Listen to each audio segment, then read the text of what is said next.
Hey, Moondog here. I am the creator of Operation Bad Blood, which is one of the largest charity airsoft events in the country. Last year we had over 600 players, and pre-pandemic over 1,000. This event is sponsored by evic.com. It is their East Coast customer appreciation event. It is produced by EMR Event Park and staffed by volunteers of NYC Airsoft. And most importantly, we donate half the proceeds to the JDRF, the Juvenile Diabetes Research Fund, to help find a cure for type 1 diabetes. Now, EMR Event Park is located near Scranton, Pennsylvania. It's about 3 hours away from New York City, and it is a sprawling facility of woods, fields, castles, forts, bunkers. It is amazing. Bad Blood is certainly a huge airsoft game, but it isn't just a big skirmish game. No, it's more of a MilSim. Well, more accurately, a MilSim Lite. And by that I mean that it's not exactly like a hardcore MilSim, the kind of events that are put on by Lion Claws or MilSim West, which are great events, by the way. This is more MilSim Lite, which allows you to experience more of a MilSim-like game without some of the restrictive rules of a hardcore MilSim. For example, we don't require that you only use mid-cap or real cap magazines, and we don't restrict the number of squad automatic weapons per platoon, things like that. But this game does follow a more realistic, real-world combat scenario. It's set in a fictional civil war in the west central country of Congo. There was a huge Ebola outbreak, and that caused the civil war. And you will be playing in an army of one of the 4 factions, and each of the factions is based on real political factions in Congo. And one key way this game is MilSim, just like in a real war, there's no break for lunch. We're not going to pause the game after 20 minutes so that your team can reset and play the defender this time. No, this is a 5-hour running battle. From 11 in the morning until 4 in the afternoon, you are in combat. And what's the goal of this game? Well, your mission is to help your faction find blood samples, Ebola blood samples, simulated Ebola blood samples on the field. Now, 3 of them are on the person of your enemy faction COs, but 4 of them are hidden in red igloos on the field. Your goal is to safely escort your blood sample specialist collector and help him find all 8 blood samples before the end of the game. And not only will you be battling the 3 other faction armies that are out there, but you'll also be battling tribal guerrillas, which can appear anywhere and can respawn in different locations. So there really isn't a front line in this game. You really will have to play 360 because you could be attacked from any direction at any point in this game. That is how intense it can be. Now let's delve a little bit into the combat rules of Bad Blood, and some of them may be familiar to you from other airsoft games, but some of them may be very different or slightly different, so pay attention here. Now, minimum safety distance for most rifles and sidearms is going to be 15 feet, which is about the distance of the length of an SUV or a truck. So if you come onto an enemy that is closer than that, well, don't shoot them. What I want you to do is actually take a couple of steps away and then do a single shot or a short burst on them. Now, there is a bang-bang rule. It's a little specialized. I won't get into it because it'll get a bit long and tedious. Suffice it to say, it's in the rule book, and I'll go into where you can find the rule book later, but look into the rule book on that. We want to keep things simple, so if you come across an enemy that's less than the length of an SUV away, just take a couple of steps away and just play normally. Now, if you have a sniper rifle, and then by that a bolt action only sniper rifle, you're allowed to have a higher energy level than just a typical airsoft gun. So in that case, your minimum safety distance is 100 feet. Now, as a rule of thumb, if you could hit a player with an AEG, that's too close for a sniper rifle. You need to be further away than they could hit you with their AEG. That's how you should deal with that as a sniper. Now, there are forts, bunkers, and other buildings that are enclosed buildings in this game. If you step into a structure, what I want you to do is to go into semi-only. Do not use full auto if you are inside of a building, and that applies to you shooting outside of a building. So that's one of the disadvantages of being in a building. You are now restricted to semi-only. Now, in larger structures like castles and forts, there's another restriction.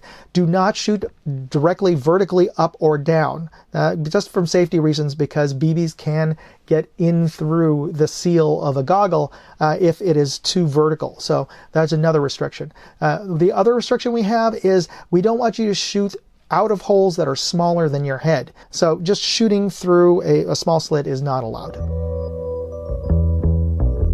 Concerning grenades. Now, grenades are a little specialized. Now, we do allow for exploding grenades or grenades that fling or spew out BBs. Those grenades have a 15-foot radius, a kill radius around them, which again is about the length of an SUV. So if you are within a 15-foot radius of an exploding grenade, well, that means you're dead. That's equivalent to getting hit with a BB. Now, grenades that don't explode or just make noise, or electronic ones, those don't count. They're just distracting devices. Just be aware of that. And now there are more specialized rules on grenades, including rocket launchers and shower grenades. I'll refer you to take a look into the player packet rule book, because it gets a little bit long. Now, one other way we try to keep the rules simple is that any hit on your body, on your clothing, on your gear, or your gun is considered a hit on your body. It's just a hit.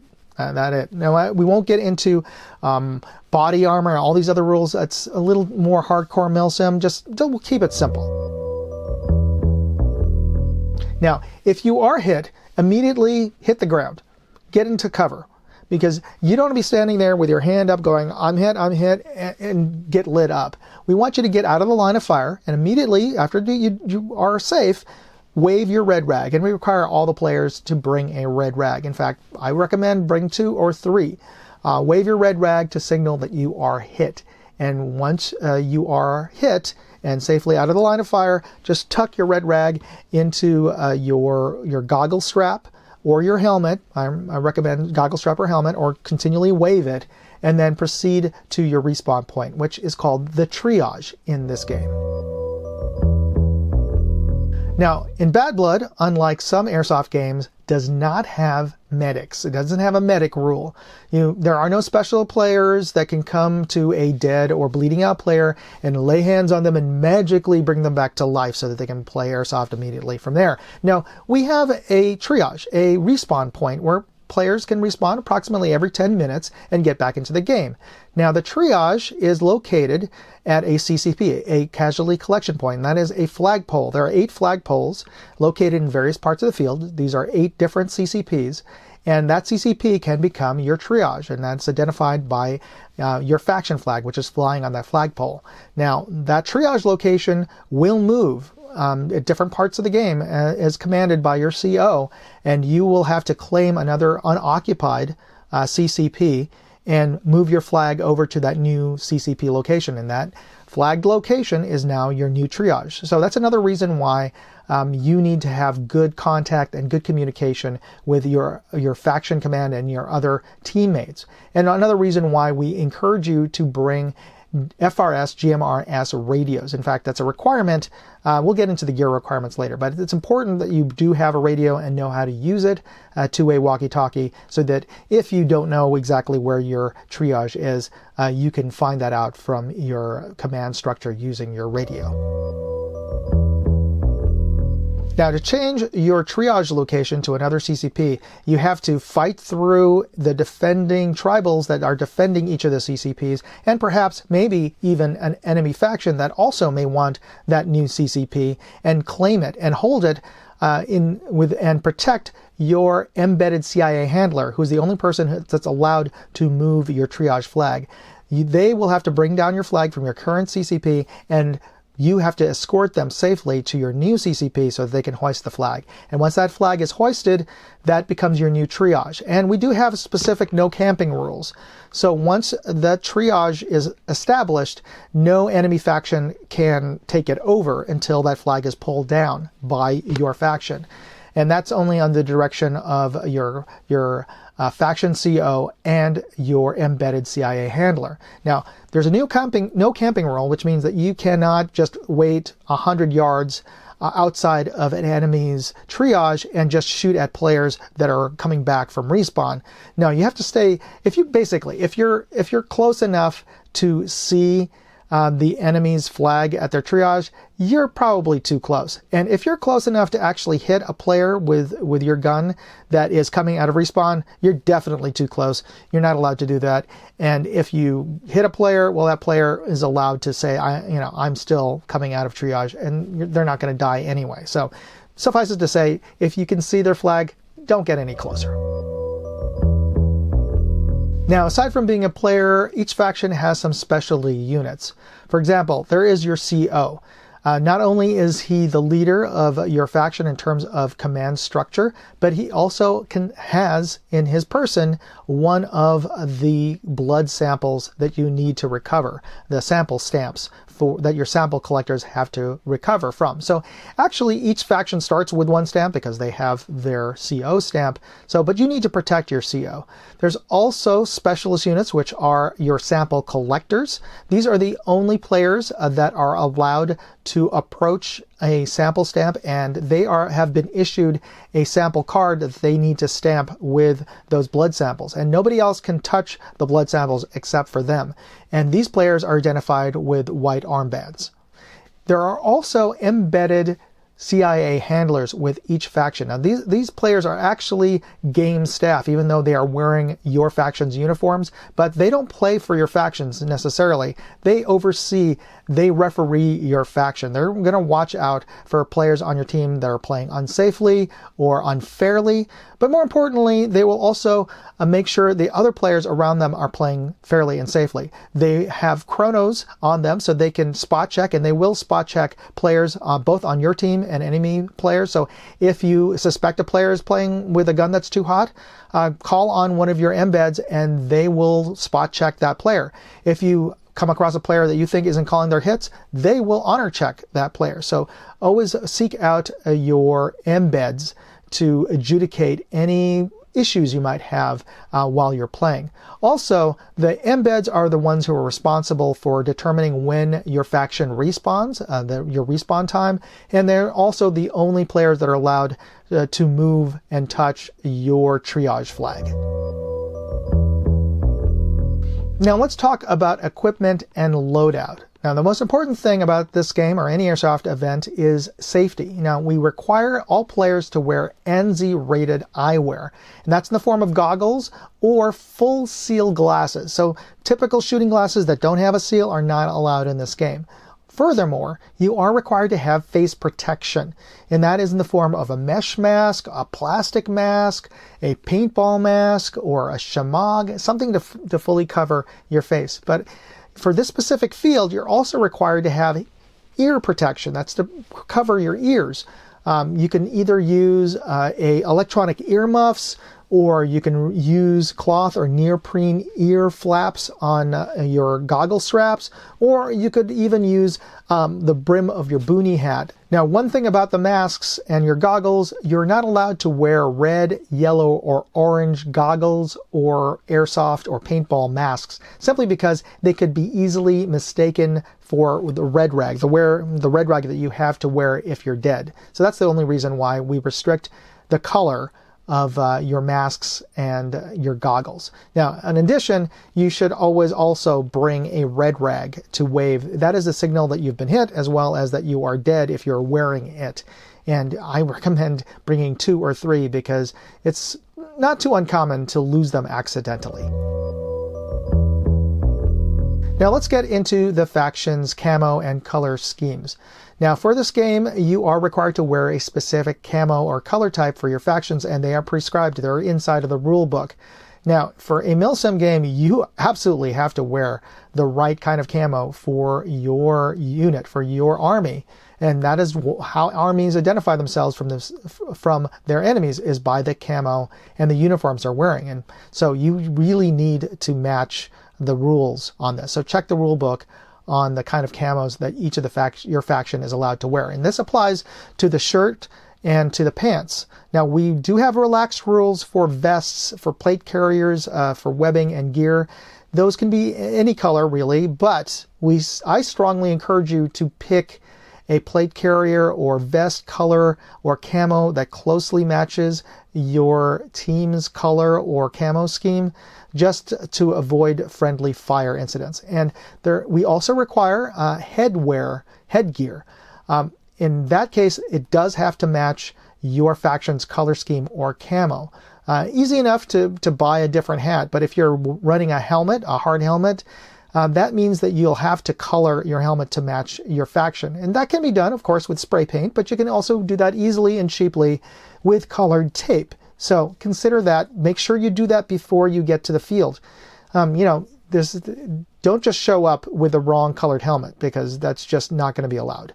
So plan ahead, know which color scheme and camo is allowed for your faction. Now, also, any faction can wear ghillie suits as long as you're wearing the appropriate camo for your pants, but I do not encourage you. I discourage all the faction players from wearing ghillie suits. It's just not practical. One, they're just too hot, and two, the kind of game that we play for Bad Blood really doesn't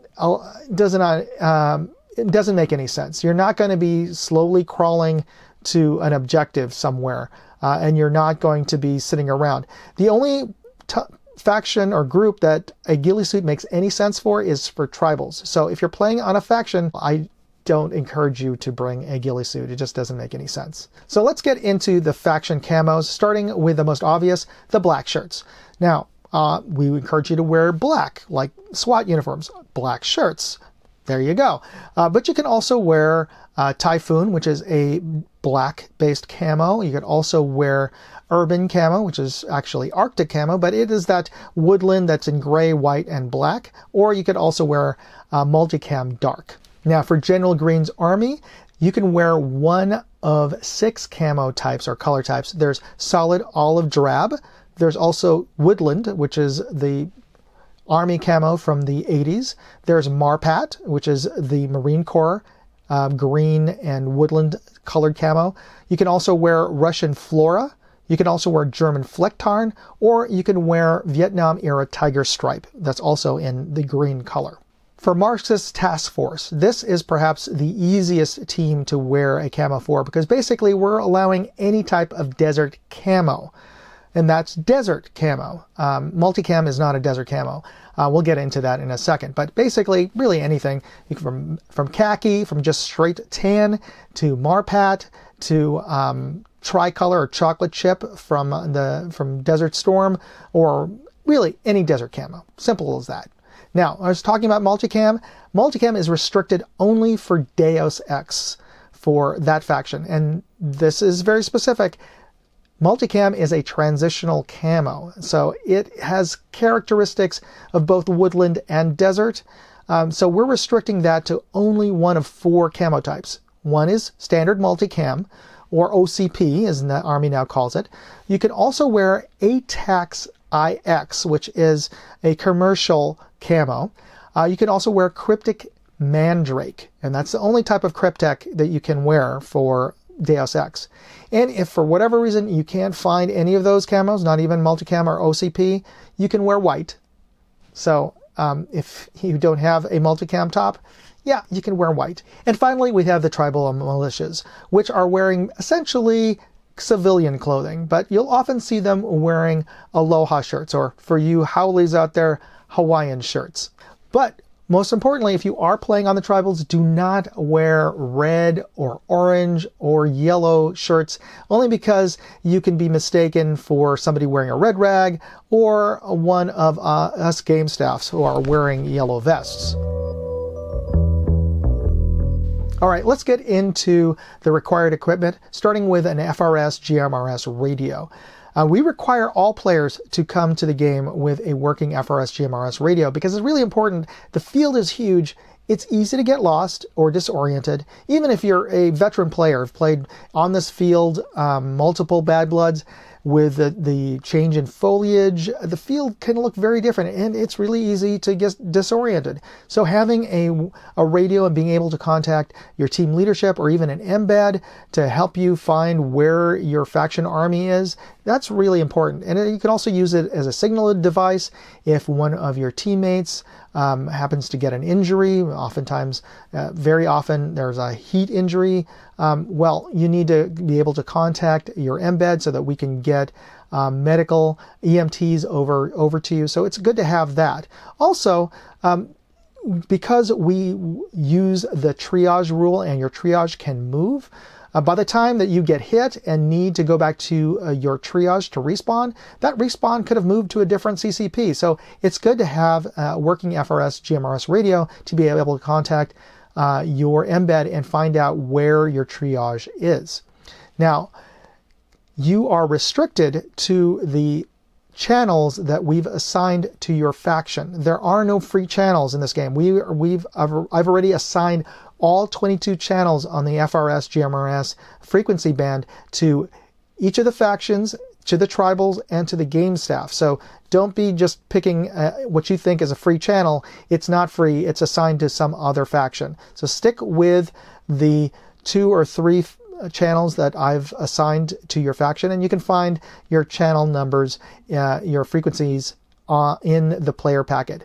Now, I recommend going with a very simple commercial radio like Motorola or Midland over a Baofeng ham radio, because they're rather complicated. But whatever brand you choose, make sure you know how the menu works. Be able to change your channel or your frequency, and most importantly, to be able to turn off features in your particular radio, especially the Vox or voice activation. It's almost every year there's some fool out there who's left their Vox on, and we can hear everything going on with them as they're walking around, as they're going to the latrine to pee. It's coming through the radio because they left their voice activation on. So learn how to use the menu before the game and turn Vox off, please. It's also important that you bring hydration, a hydration carrier, and you should bring at least something that can carry at least 2 quarts, whether one single Camelback or a couple of different canteens or water bottles. Now, there will be refill stations, water jugs at each of the CCPs, so it's really important that you bring a hydration carrier.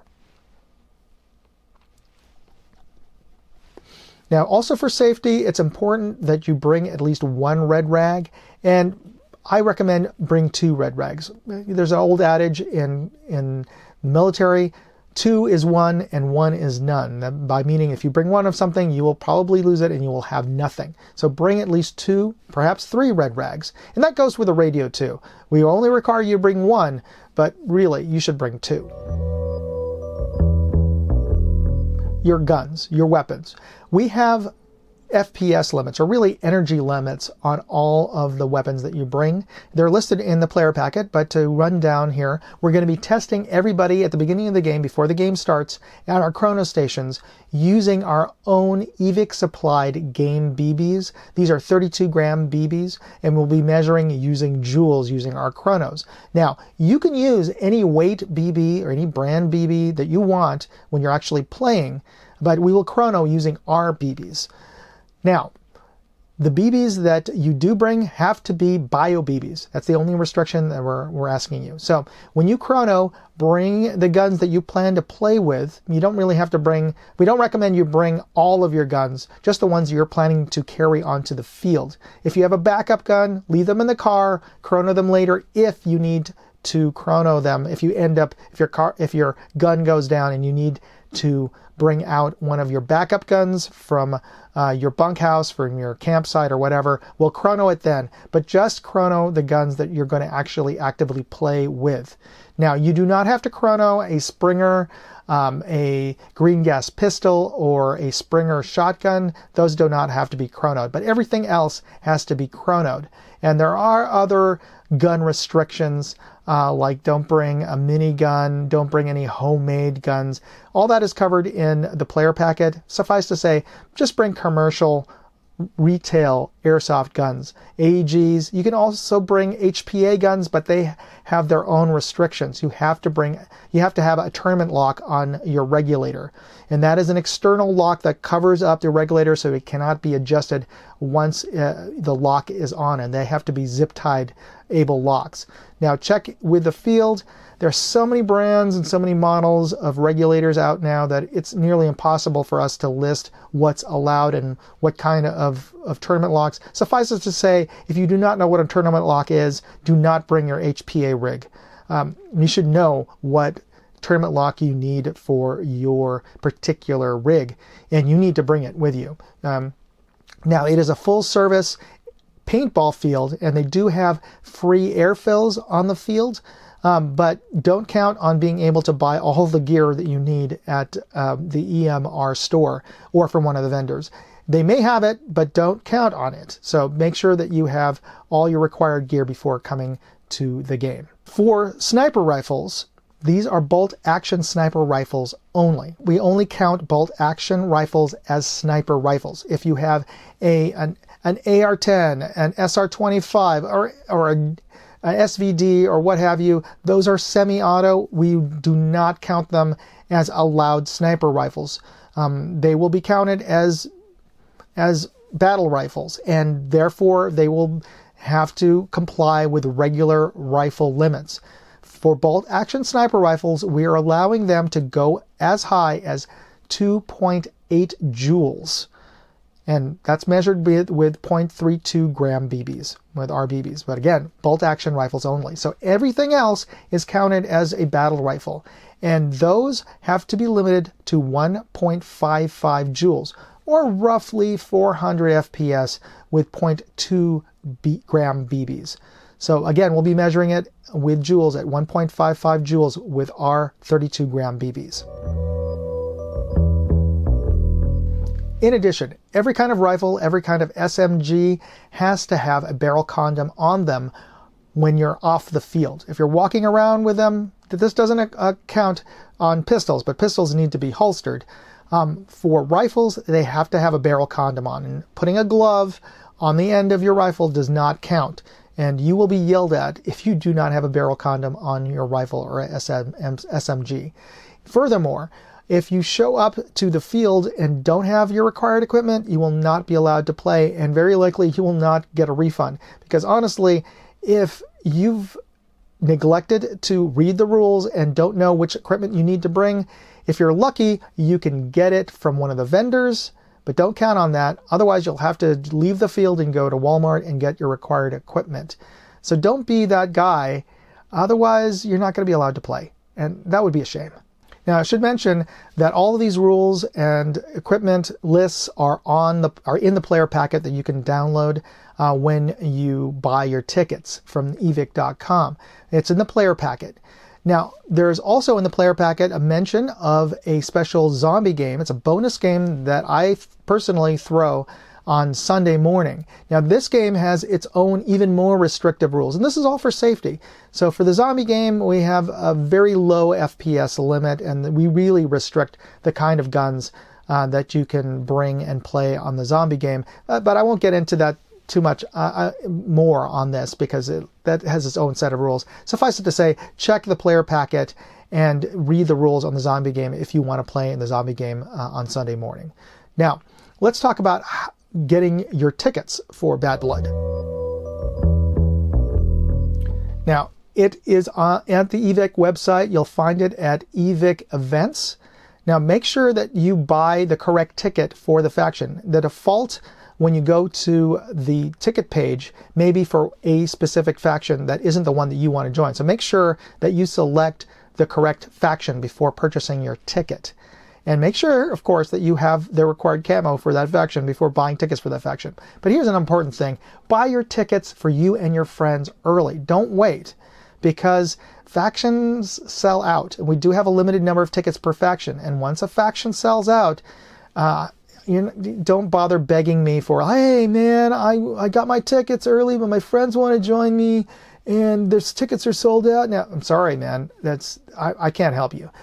You need to get your tickets early for you and your friends. If you can't go, and I totally understand, work may throw you that you have to work that weekend, you can get a refund before the game starts. But, so you're not out money. But the important thing is that you are able to get the faction ticket that you want to be in. So be sure to buy you and your friends tickets early. Now, once you do pick your faction and buy your tickets for that faction, you will get a confirmation email from EVIC, and that has your order number. That is essentially your ticket. You just bring a printout of that email to the game at the sign-in desk. You will find you using your name and order number for your faction, and you'll be issued a wristband. And your wristband is what allows you to play the game. And each faction has its own colored wristband. So we'll be checking your colored wristbands versus what you're going to be wearing. So again, be sure you're wearing the appropriate camo and the appropriate gear and all the safety gear that you need to be playing for that faction. And you have the correct wristband, and you'll be allowed to play. If you show up with the wrong colored uniform and your wristband is for the different team, you're not going to be allowed to play. Each of the wristbands, also at the end of the game, allows you to get a free ticket for the legendary epic raffle that EVIC holds at the end of the game. Now, this is EVIC's official East Coast customer appreciation event, and they bring a huge number of prizes to give away in the end of game raffle. Lots of AEGs, pistols, grenade launchers, you name it. It is amazing. So you'll get a free ticket with your wristband, so don't lose your wristband and don't take it off at the end of the game. Now, on the EVIC website, you'll also find very important information and links. There are buttons so you can download the player package, which has the player rulebook. It has a map and a waiver, but you can also download separately. You can download a high-res map, and you can also download a waiver. You'll need to fill out the waiver, so I suggest you fill out your waiver before you get to the game, just to save yourself some time.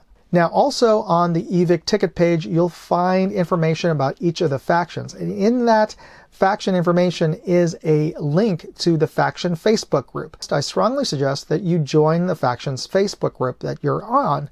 And you can get to know your faction leadership, your embeds, and you can ask all of your questions about the game as well as what your faction has planned on your faction Facebook group.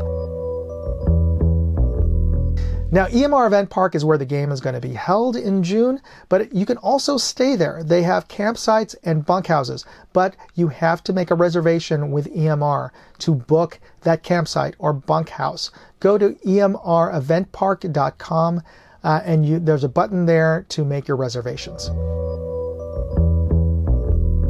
And finally, subscribe to Moondog Go. That's my travel channel where I'll be hosting regular live streams. You'll have the Bad Blood staff, faction COs, veteran players, and tribals will be there to answer your questions in the side chat, and we'll also be discussing nuances of the game and perhaps some new rules or announcing new events. Also, I'll be giving away prizes to folks that are tuned in as well as to subscribers to Moondog Go. So be sure to do that. Anyway, thanks for watching this, and be sure to download and read your player packet. And thanks again for your interest in Bad Blood and for supporting the Juvenile Diabetes Research Foundation. Thanks. Moondog, out.